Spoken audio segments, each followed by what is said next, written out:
예, 예. 설이 다가오는데요. 다들 설 잘 지내시기 바랍니다. 아유, 감사합니다. 특별히 네. 그 물가 관리에 좀 신경을 써주셨으면 좋겠습니다. 그렇게 하겠습니다. 예. 제가 지난해 그 관세청 국정감사에서 그 인천 세관에서 발생한 거액의 해외 자금 유출 사건을 제기를 했었는데요. 그 기억을 하시는지 모르겠습니다. 근데 이것이 사실로 드러났어요. 이제 확인 결과 이제 1985년생이니까 지금 33살 정도밖에 안 됐죠. 그러니까 이모 씨 등 7명이 그 지난해 5월 9일부터 올해 1월 17일까지 총 95회에 걸쳐서 162억 원 상당의 미화 1,489만 불을 해외로 반출한 것으로 이렇게 이제 확인이 됐는데, 이들이 반출한 자금으로 뭘 했느냐?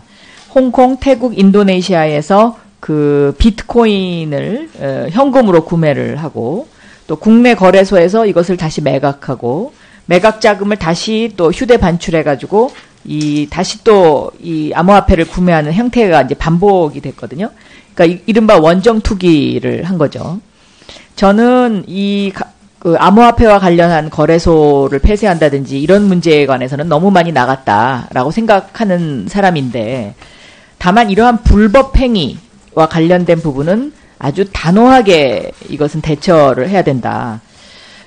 그래서 이 원정 투기 혐의자들이 이 비트코인을 구매 목적 자금으로 해외 경비로 이제 신고한 행위가 이 지급수단 수출 신고를 거짓으로 한 외국환 거래법 17조에 위반한 것이냐 아니냐. 이 기재부 유권 해석이 여기 굉장히 중요할 것 같습니다. 그래서 지금 준비가 되셨으면 지금 답을 주시고요. 예. 네. 지금 답은 제가 조금 그 일반적인 답을 드릴 수밖에 없는 상황인 것 같습니다. 지금 의원님 질의하신 내용은 제가 잘 파악을 하고 있고요.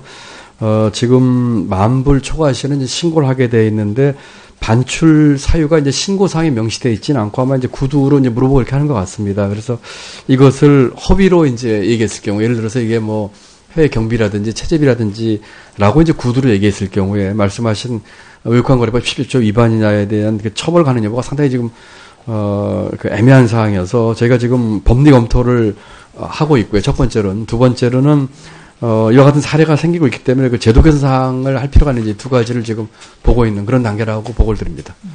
그러니까 분명한 것은 이러한 어떤 투기를 목적으로 하는 자본거래 대금은 여행 경비에 포함되지 않는 것은 분명하지 않습니까?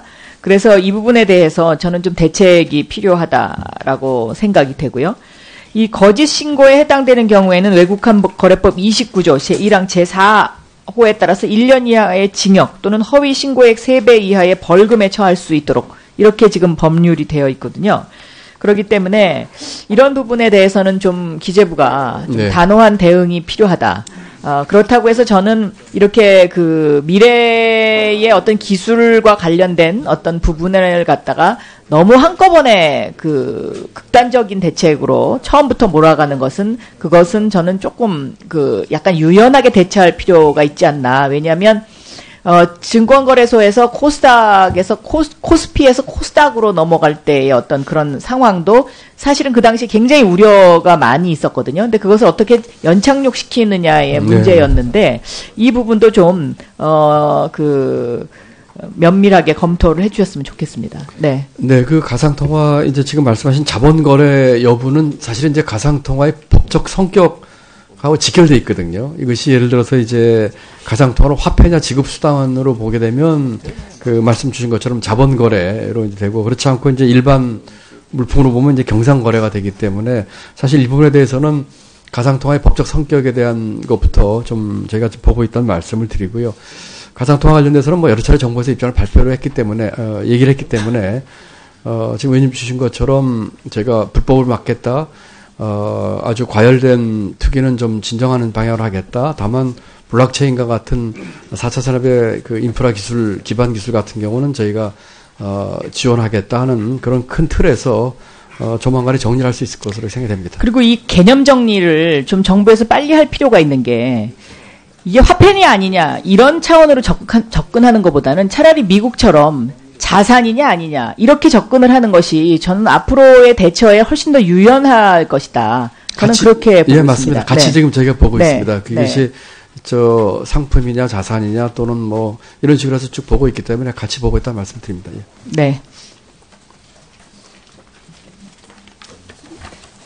네, 박영선 의원님 수고하셨습니다. 다음은 박강원 의원님 질의해 주시기 바랍니다.